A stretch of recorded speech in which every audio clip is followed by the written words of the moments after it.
American athlete Tori Murden is about to try what few have ever attempted. The 35-year-old lawyer wants to row across the Atlantic Ocean.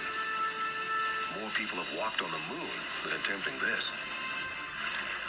Her 23-foot rowboat, the American Pearl, has been specially designed for the journey. It's built to self-right and self-bail. Due to weight and size restrictions, her boat is equipped with only a few basic navigational tools, including a global positioning system unit. Got my GPS, my pace coach, and my compass right where I can see them as I'm rowing, so I don't have to get up to figure out where I am. To succeed, Tori will also have to rely on her ability to read and understand nature signs in the sea and the sky to survive the dangerous ocean.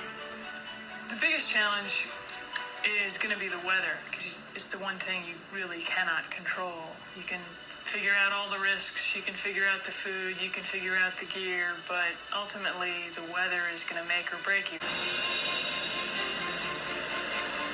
On June 14th, Tori sets off on her journey from North Carolina.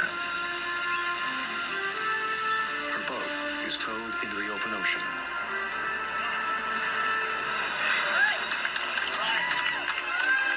She's also carrying a camera to record a video diary. Days later, alone, she rows in peaceful seas. The water is abundant with life. Early on, she's followed by sea turtles. Later, she's joined by dolphins. She can almost reach out and touch the exotic fish.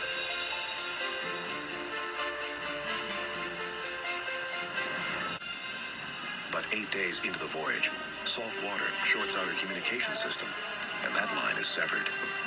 Well, losing communications 8 days out really hurt my progress, because I couldn't get daily updates that said, okay, the Gulf Stream has shifted 20 miles to your south, or you need to row north today. Now, Tori must use her few instruments to ride the Gulf Stream across the Atlantic.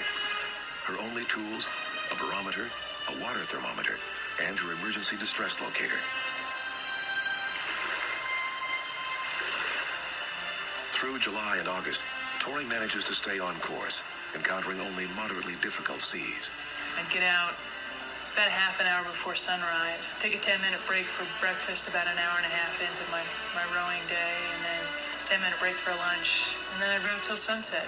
And I'd wait until the bottom of the sun hit the top of the water.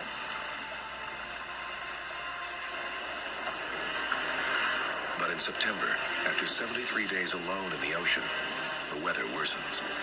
Tori notices the direction of the wind and the waves have changed. Sitting back in the cabin thinking, it's not so bad. I can go out and row. Then I come out and I take a look. Rowing becomes more and more difficult. I could row in 20 or 30-foot swells without any problem at all. But if the waves were steep and breaking, an 8-foot wave was a problem.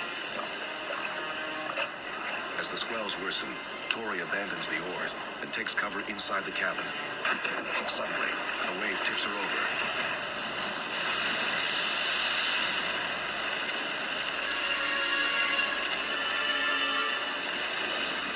Capsized the first time. That was terrifying, wondering if it was going to come upright again. And it did, but the storm was still raging, and I wasn't sure, whether I'd flip over again and would the boat come upright. And the terror was very real at that point. Bad enough to be trapped in the cabin. Trapped in the cabin going the wrong direction really is unhappy.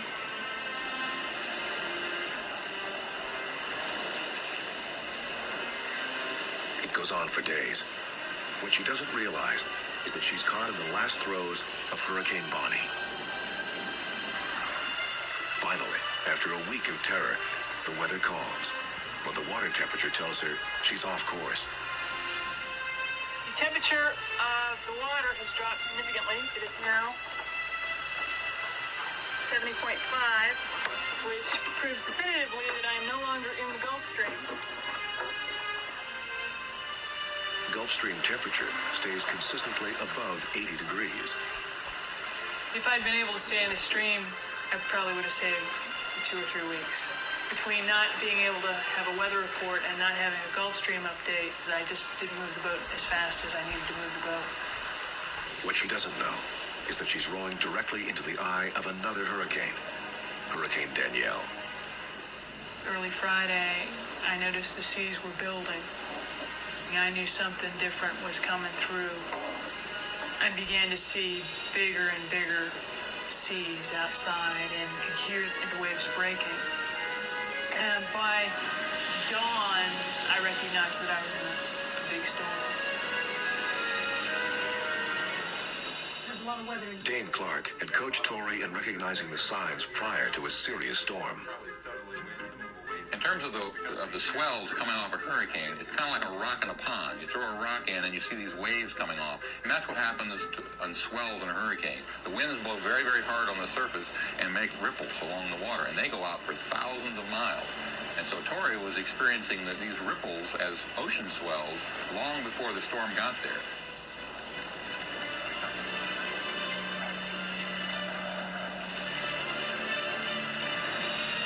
The storm hits in the middle of the night.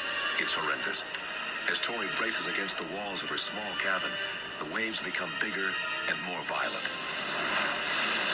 A pounding wave throws her against the cabin and dislocates her shoulder.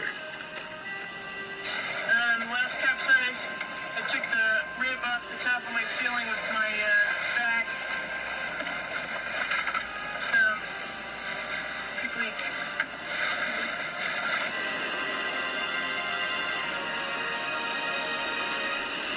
Capsizes 3 more times, but still, Tori is reluctant to deploy her distress beacon and endanger others by calling for help.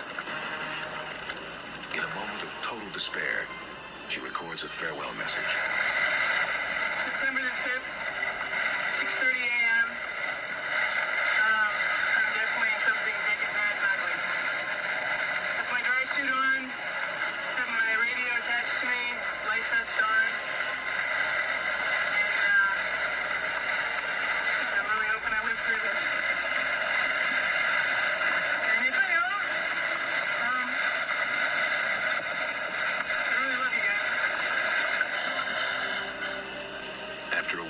Battered and bruised, now 82 days out at sea, Tori deploys her distress beacon and calls for help. Nearly 8 hours away, Captain Gert Lorenzen of the container ship the Independent Spirit is roused from his sleep. It's an emergency distress call. The British search and rescue authorities send a telex asking the Independent Spirit whether they can pick her up. I went up to the bridge. We turned around immediately to go to that position given to us by the British Coast Guard. Following the signals from Tori's distress beacon, Captain Lorenzen sets out to find the American Pearl.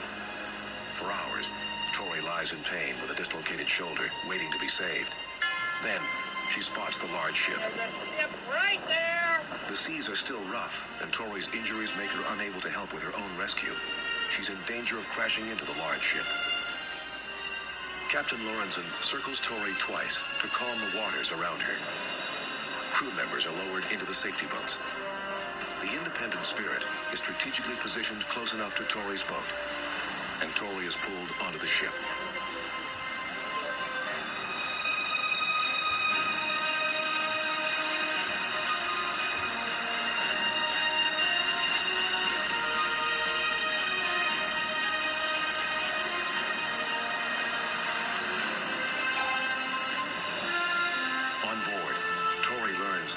She encountered was Hurricane Danielle.